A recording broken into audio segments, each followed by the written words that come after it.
경복궁은 잠정 목록에도 없어요. 네. 대한민국 명소하면 빠지지 않는 이곳 경복궁. 서울의 중심이라 불리는 광화문과 아름다운 경회로가 있는 경복궁이 정작 유네스코 세계유산에는 등재되어 있지 않다? 창덕궁은 유네스코 세계유산으로 등재될 수 있었지만 경복궁은 그렇지 못했던 그 이유, 유네스코 아셔에서 직접 알려드립니다. 유네스코 세계유산으로 등재하려면 어떤 게 필요하길래 창덕궁은 되고 경복궁은 안 됐던 걸까? 세계유산으로 등재가 되려면 탁월한 보편적 가치라는 게 있어야 돼요. 아주 뛰어나다라는 뜻이죠. 인간이라면 누구나 공감할 만한 뛰어난 가치를 가지고 있어야 세계유산이 되는데요. 세 가지를 고려를 해요. 등재 기준, 완전성과 진정성. 세 번째로는 보존 관리 계획. 완전성이라는 거는 가치를 보여줄 수 있는 요소들이 완전하게 있느냐. 진정성이라는 거는 진짜냐. 옛날에 쓰던 재료를 사용했느냐, 그 기법을 사용했느냐. 그렇다면 탁월한 보편적 가치를 가지고 있는지 아닌지는 누가 어떻게 판단하는 걸까요? 유산을 가지고 있는 나라에서 먼저 손을 듭니다. 아, 여기 세계유산감이 될 만한 문화유산이 있어. 그거를 예비 목록에 등재를 해요. 그럼 이제 본 신청서를 작성을 하죠. 이제 세계유산 결정을 하는 곳이 있을 거 아니에요. 거기가 유네스코 세계유산위원회고요. 그 결정에 자문을 해주는 전문성을 완벽하게 가진 기구들이 있어요. 영어로 이코모스, IUCN이라고 하거든요. 세계유산위원회에서 이 의견들을 참고하면서 이런 결정들을 내리게 돼요. 그래서 만나본 신익원 이코모스 한국위원회 사무총장. 도대체 왜 경복궁은 유네스코 세계유산이 아닌가요?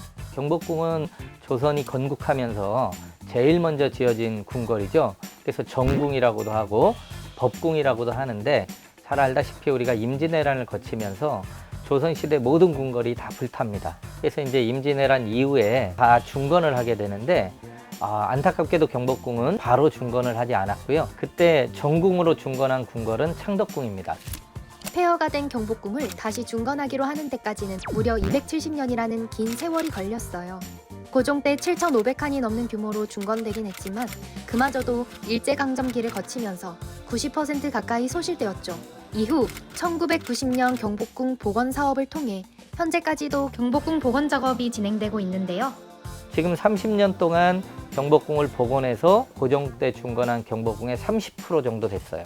이 원래 모습의 완전성에서는 상당히 부족한, 그동안 얼마나 진정성 있게 복원을 했느냐, 이 부분도 들여다봐야 될 문제입니다. 문화유산으로서의 완전성과 진정성이라는 측면 때문에 세계유산이 되지 못한 경복궁, 창덕궁과 비교해보면 어떨까요? 경복궁이라고 하는 곳은 우리가 이제 정문이라고 하는 광화문 제일 남쪽에 있죠. 광화문을 들어서면 마당을 지나서 흥례문이 나오고, 흥례문을 지나면 이제 정전으로 들어가는 근정문, 그 문을 들어서면 이제 높다란 근정전이, 바로 뒤에는 그보다 조금 작은 편전, 이런 것들이 이제 일직선상에 배치되는 그러한 구조를 띠고 있어요. 동아시아의 어떤 기본적인 규범을 따른 궁궐이다. 근데 반대로 창덕궁은 정문이 제일 왼쪽 아래 서남쪽 모퉁이에 있어요. 그리고 이제 거기로 들어가면 당연히 동선 자체가 일직선으로 가는 게 아니라 들어가서 우회전을 샥 해서 오른쪽으로 가면서, 그때부터는 이제 이 경복궁하고 비슷하게 다리를 건너고 인정전이라고 하는 공간을 만나고요. 바로 그 옆에 아주 자그맣고 아담하게 청기화로 된 선정전이라고 하는 편전이 있어요. 정전, 편전, 침전 순서는 따르고 있죠. 이건 법도예요. 근데 이제 평면도의 배치가 전혀 다르다. 이렇게나 다른 두 궁궐 중 창덕궁은 어떻게 탁월한 보편적 가치를 인정받을 수 있었는지 알아보기 위해 등재 기준에 대해 더 자세히 공부해 보았습니다. 네, 세계유산 등재 기준은 10가지가 있어요. 1번부터 6번까지가 문화유산, 1번부터 10번까지가 자연유산, 1번 인간의 창의성으로 빚어진 걸작. 한마디로 쩐다. 이런 것들 보면 어때요, 여러분? 어이씨, 약간 입틀막. 두 번째 등재 기준은 이 문화와 이 문화 사이에 교류가 있었다는, 서로 나름대로의 문화를 꽃피웠다는 증거가 되는 거예요. 세 번째, 지금 있거나 사라진 전통이나 문화의 출한 증거가 되는 거예요. 예를 들어서 앙코르 제국이 있었다는 증거가 되는 앙코르와트. 네 번째, 인류 역사에서 중요한 단계를 보여주는 건물이나 건축물, 문화 경관. 예를 들어 볼게요. 이것도 바티칸은 도시 전체가 세계유산으로 등재되어 있어요. 르네상스 시대와 바로크 시대의 건축물들과 당시의 경관을 잘 보여주는 세계유산. 5번은 문화들을 표하는 정주지. 인간과 자연과의 관계를 보여주는 6번 기준은 인류에 굉장히 중요한 특정 사건이나 특정한 상들 이런 것들이 보관되었다든지 사건이 일어났다든지 상징적으로 보여줄 수 있는.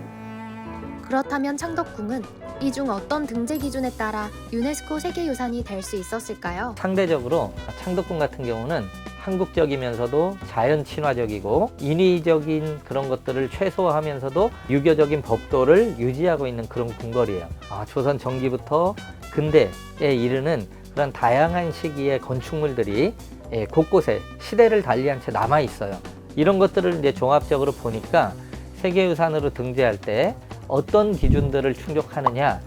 두 번째, 이 동아시아의 어떤 유교적인 그러한 전통에 입각한 도성제도와 궁궐제도라고 하는 것들을 그대로 따르고 있더라. 그리고 창덕궁만이 가지고 있는 독특한 조선을 대표하는 그런 궁궐 건축을 다 포함하고 있더라. 그게 세 번째 기준이고요. 네 번째 기준은 경관적인 탁월한 사례에 해당한다. 지형을 훼손하지 않으면서도 건물을 안 치고 넓은 후원을 가지고 있고 한 이런 것들이 세 가지 기준을 충족한 걸로 해서 세계유산으로 등재가 됐습니다. 오늘날 여전히 많은 사람들에게 사랑받는 두 궁궐이 유네스코 세계유산으로서 서로 다른 운명을 맞이하게 된 이유. 이젠 아시겠죠?